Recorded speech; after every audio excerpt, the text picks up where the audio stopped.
Hey everyone, this is the second video for Percy Jackson for Tuesday, April 7th. Here we go. Good bus. It didn't take me long to pack. I decided to leave the Minotaur horn in my cabin, which left me only extra change of clothes and a toothbrush to stuff in the backpack Grover had found for me. The camp store loaned me $100 in mortal money and 20 golden dramas. These gold coins were as big as Girl Scout cookies and had the images of various Greek gods stamped on one side and the Empire State Building on the other. The ancient mortal dramas had been silver, Sean told us, but Olympians never used less than pure gold. Sharon said the coins must come in handy for non-mortal transactions, whatever that means.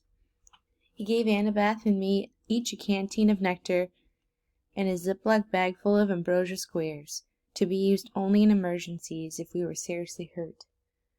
It was God food, Sharon reminded us. It could cure us of almost any injury, but it was lethal to mortals. Too much of it would make a half-blood very, very feverish. An overdose would burn us up literally. Annabeth was bringing her Magic Yankees cap, which she told me had been the 12th birthday present from her mom. She carried a book on famous classical architecture written in ancient Greek to read when she got bored, and a long bronze knife hidden in her shirt sleeve. I was sure the knife would get us busted the first time we went through a metal detector. Grover wore his fake feet and pants to pass as a human. He wore a green Rasta-style cap because when it rained, his curly hair flattened, and you could see the tips of his horns. His bright orange backpack was full of scrap metal and apples to snack on.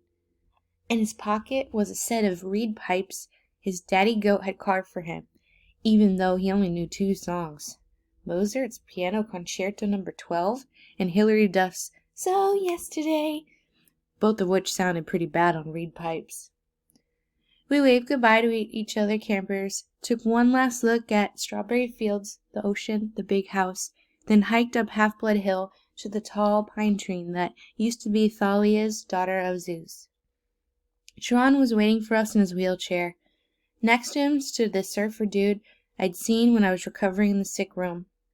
According to Grover, the guy was the camp's head of security. He supposedly had eyes all over his body, so he could never be surprised. Today, though, he was wearing a chauffeur's uniform, so I could see the extra peepers on his hands, face, and neck. "This is Argus," Sean told me. "He will drive you to the city and, keep an eye on things." I heard footsteps behind us. Luke came running up the hill, carrying a pair of basketball shoes. "Hey!" he panted. "Glad I caught you." Annabeth blushed, the way she always did when Luke was around. "Just want to say good luck," Luke told me, "and, thought you could use these." He handed me the sneakers, which looked pretty normal. They even kind of smelled normal. Luke said, "Mia!" White bird's wings sprouted out of the heels, startling me so much I dropped them. The shoes flapped around the ground until the wings folded up and disappeared. "Awesome," Grover said. Luke smiled. "Those served me well when I was on my quest. Gift from Dad. Of course I don't use them much these days." His expression turned sad. I didn't know what to say. It was cool enough that Luke had come to say goodbye. I'd been afraid he might resent me for getting so much attention the last few days. But here he was, giving me magical gift. It made me blush almost as much as Annabeth. "Hey man, thanks," I said. "Listen, Percy," Luke looked uncomfortable. "A lot of hopes are riding on you, so just, kill some of these monsters for me, okay?" We shook hands. Luke patted Grover's head between the horns, then gave me a goodbye hug to Annabeth, which looked like she might pass out. After Luke was gone, I told her, "You're hyperventilating." "I'm not." "You let him capture the flag inside you, didn't it?" "Oh, why do I want to go anywhere with you, Percy?" She stomped down on the other side of the hill, where a white SUV waited on the shoulder of the road. Argus followed, jingling his car keys. I picked up the flying shoes and had a sudden bad feeling. I looked at Sean. I won't be able to use these, will I? He shook his head. Luke meant well, Percy, but taking to the air, that would not be wise for you. I nodded, disappointed, but then got an idea. Hey, Grover, you want a magical item? His eyes lit up. Me? Pretty soon we laced up the sneakers over his fake feet, and the world's first flying goat boy was ready to launch. Maya! He shouted.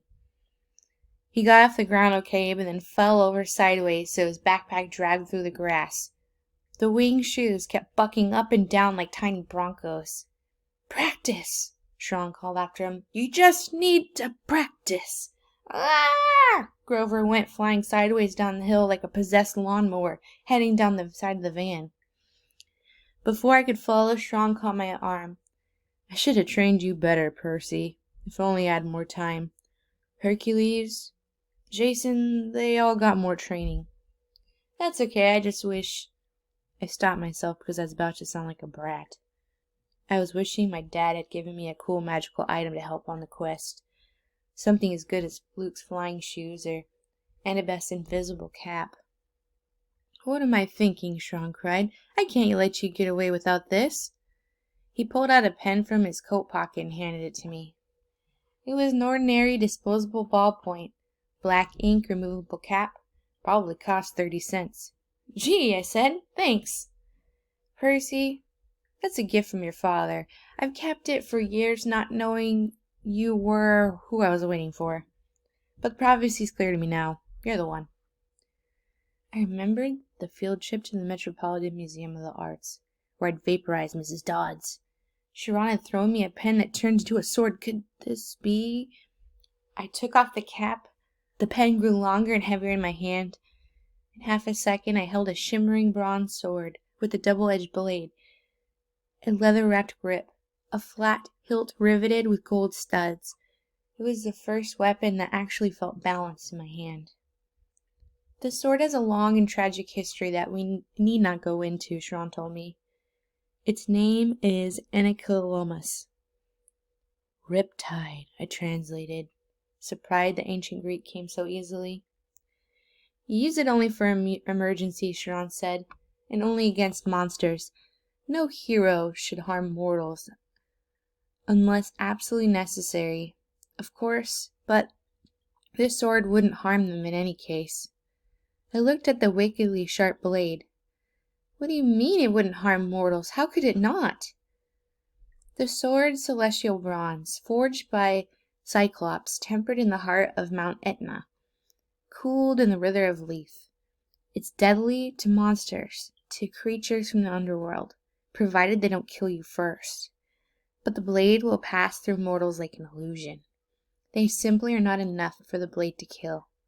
And I should warn you, as a demigod, you could be killed by either celestial or normal weapons. You're twice as vulnerable. Good to know. Now recap the pen.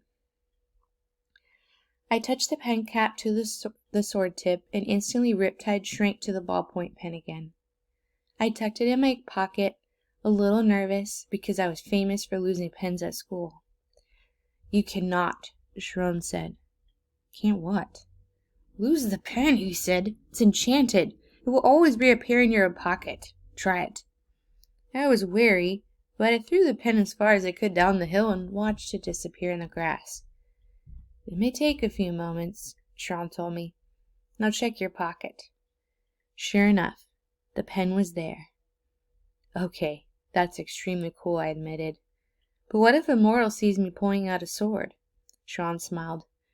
Mist is a powerful thing, Percy. Mist? Yes. Read the Iliad. It's full of references to this stuff. Whenever the divine and monstrous elements within the mortal world, they generate mist, which obstructs the vision of humans. You'll see just as they are, for being half-blood, but humans will interpret things quite differently.